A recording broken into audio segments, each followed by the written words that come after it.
I guess this is the second big movie for you, and it's also the second science fiction that you've starred in and written. What is it about sci-fi that appeals to you? Oh, good question. I guess I like science fiction because it lets you be a daydreamer, you know? You can do a lot of big ideas and put it in a small human drama, and I like that. Those are the films I like to watch anyway.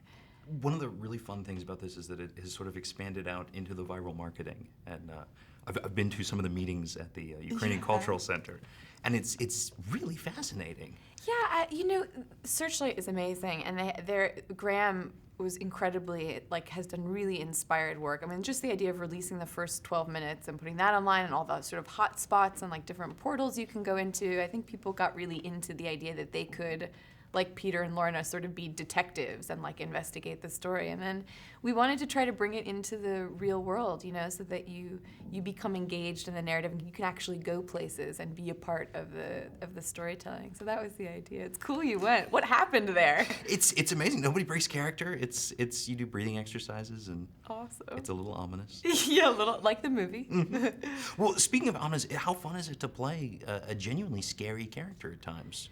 It was so much fun. I was really intimidated by Maggie, by the character, by taking her on. I was afraid because she's a real capacity for cruelty, and she's sort of vicious at moments, and she's all these things in one, and I was a little nervous. You're nervous to play a cult leader because you wonder, can you pull it off? Do you have the energy to sustain and hold the attention of a group of people every day?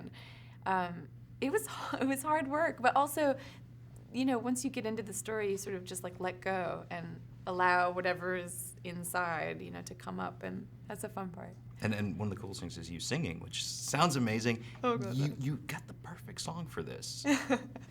How did that come about? Zal and I, when we write together, we sort of work in 4-hour chunks, and we set that time up and we commit to it no matter what. And you have to turn off your cell phone, you can't look at email, and even if you're exhausted from a full day of work, you've got to show up for the 4 hours. And it happened to just be on a day when I was really tired and I was sort of falling asleep, and I started humming the Cranberry song. And Zal was like, that is what we should put in the movie, because it seems sort of ethereal, but then it's also obviously a totally famous pop song, and it seemed to be the perfect blend of is she or isn't she? Yeah, so that's why we used it. As far as setting up sort of the rules of the cult and the look of the cult, what influenced you? Or was it you were specifically trying to avoid real things? That's a great question. What it really was, we just kept thinking about the idea of the time traveler, and then what were practical things that might occur. If somebody really was a time traveler and they were in the valley in Los Angeles, where would they be? Well, they'd probably be hiding out. So then we were we'll put her in her basement, and there'd probably be lots of rules for how you could get there, so nobody knows exactly where she is. And so that was sort of what everything was born from. Her health is compromised because, your health is compromised when you fly from New York to Los Angeles. So if you travel back 3 decades in time, your immune system is probably feeling it. So she's got the oxygen, tubes, and she's dying from the duress of her travels, or so she says. I mean, we don't know. And then there is the handshake. Yeah.